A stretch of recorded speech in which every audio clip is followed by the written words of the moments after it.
நான் கனவுல கவிதைய எழுத முயல சில பழையன கழியுது புதியன வருகுது வரல மின்சாரம் என் கையில் ஓடும்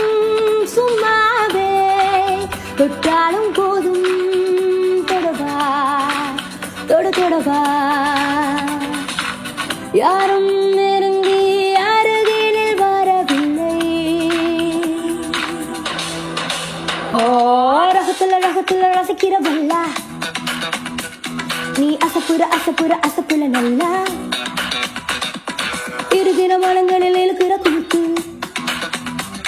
இது சுட இருக்கிற சுருதிய